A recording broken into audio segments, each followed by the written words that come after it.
On today's episode of Pure Screen Gems podcast, I give you my thoughts and spoiler-filled review of this week's emotional episode of X-Men 97, Bright Eyes, starting right now.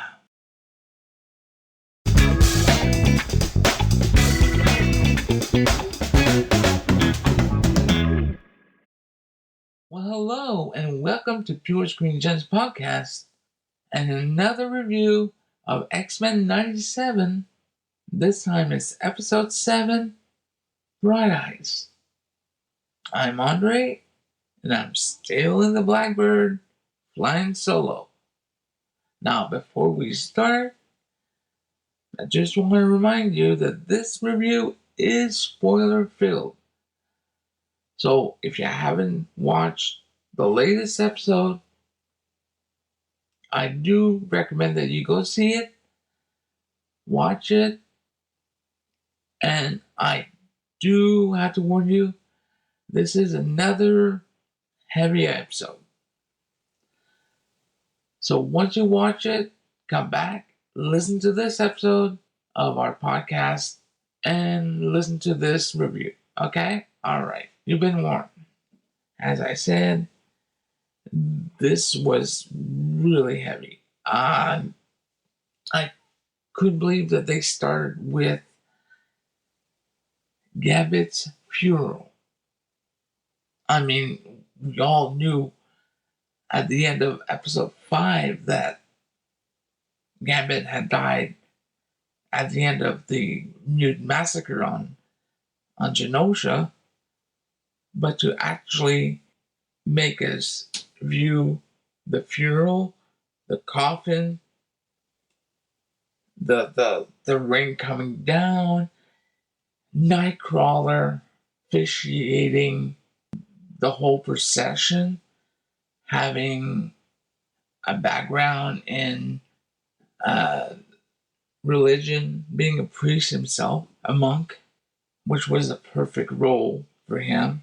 And I've got to say that he was the perfect person to give the eulogy.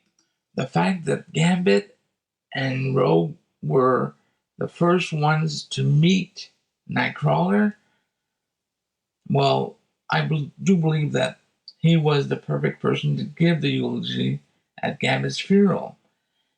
And from week to week, the writing on this show is getting better and better. I just can't believe it. I mean, I had to watch it 3 times to get a hold of the writing. And the way they did it, I just couldn't believe it. I had to write part of it down. It's like, this is what he said. He said, Gambit was a force who believed better things lay ahead. The luck always won.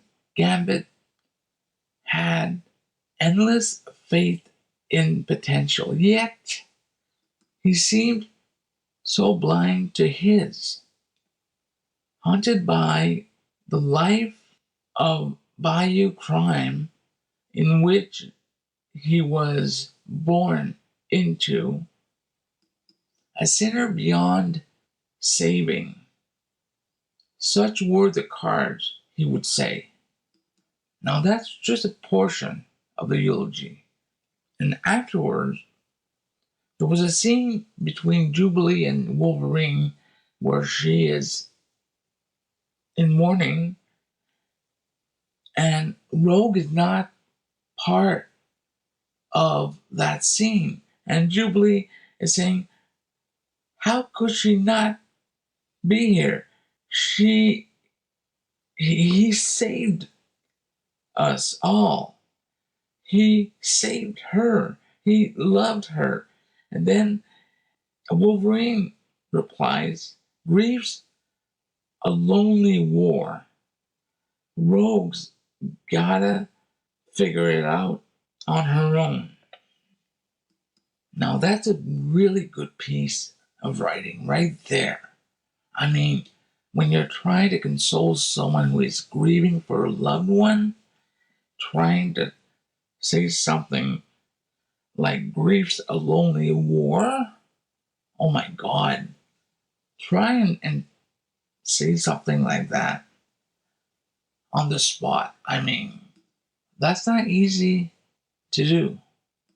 And I remember Beast also saying to Wolverine that what she battles is not mere grief, and that Jubilee is wise to be afraid of what's to come after what happened in Genosha. And then right away you get this intense music, and then you see Rogue basically going rogue and going all Capcom. And this is where I realized, wait a minute, I've seen this style before.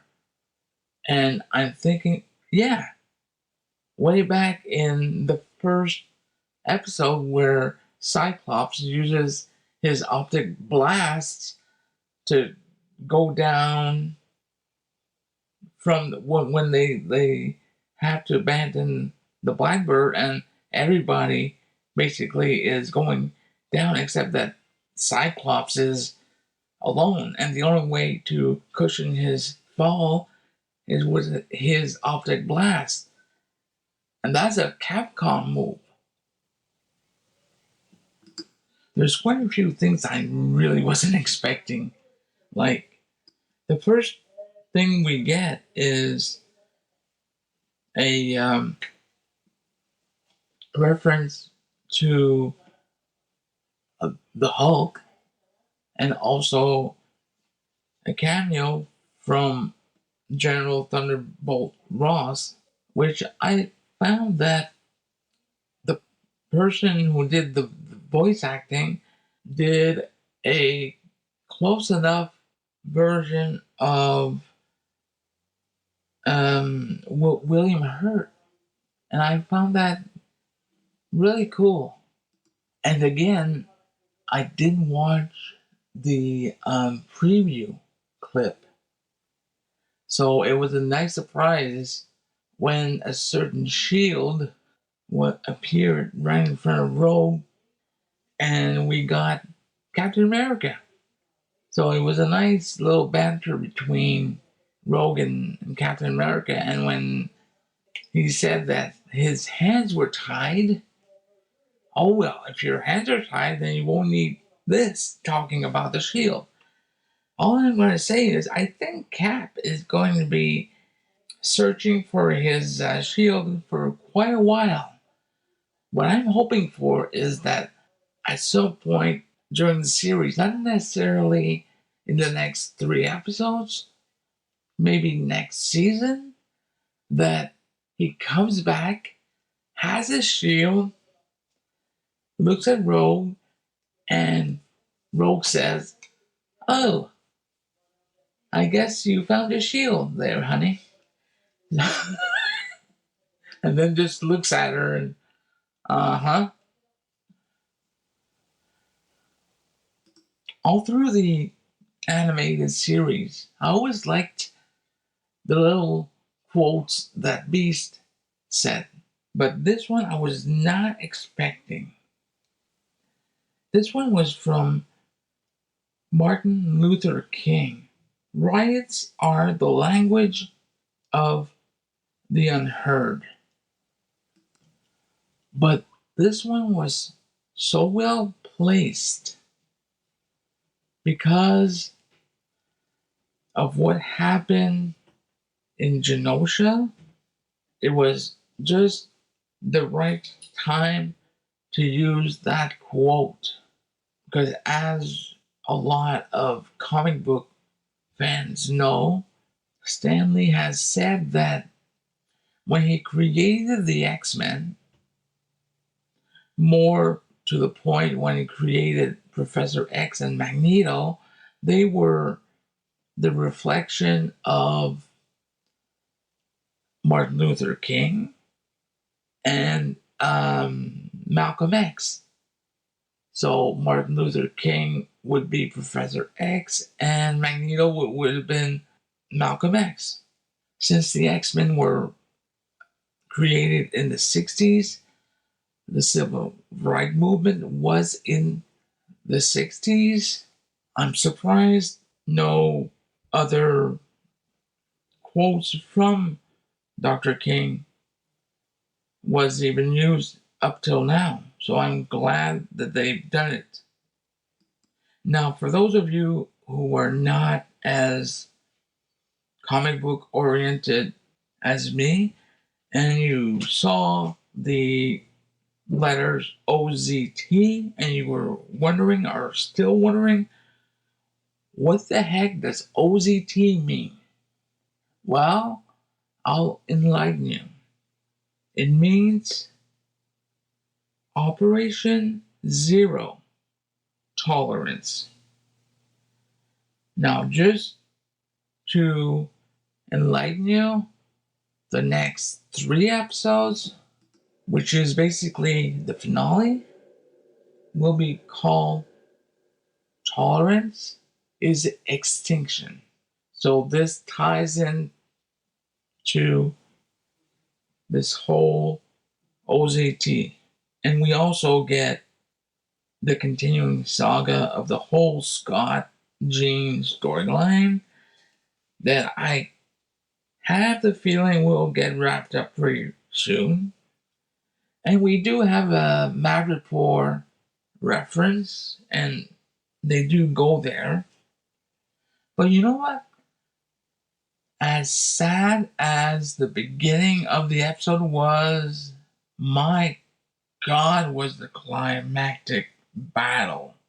It was such a rush. Oh my God. I mean, it had that anime style, which reminded me of the anime version of the X-Men, especially Jean. She was really rocking it. Oh my God. I mean, between Jean, Morph as Quicksilver, which I thought was the real Quicksilver, that's how quick he was. Cyclops. Oh my God. And Rogue. She was really. Who was expecting her to drop Trask? And I mean, okay, she was dropping Trask. I thought someone would have caught him. Nope. And speaking of morphing into Quicksilver, there were other cameos, such as, well, going back to the funeral, I spotted the Guild of Thieves, more notably Bobby, Gambit's brother. The others I didn't recognize, but the woman who was right beside Bobby, I don't know who she was, but she looked a lot like Aurora from Alpha Flight. No, that can't be her, but, well, could it? Let me know in the comments below. Could it be her? I don't think so. I don't remember her from the External episode, and I remember seeing the Blob and Strong Guy and Multiple Man, and yeah, I did mention Thunderbolt Ross and Captain America, of course, and we finally get to know who the mastermind behind the whole thing. I've been saying that it was Mr. Sinister, but the thing is, behind every great villain, there's always another villain behind it. So it's Bastion. And Bastion is a combination between a Master Mold and Nimrod. So that's going to be interesting.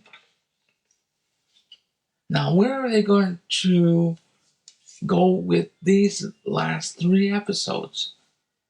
I have no idea, because the storyline from Tolerance's extinction, or from Operation Tolerance, is not a storyline that I'm familiar with.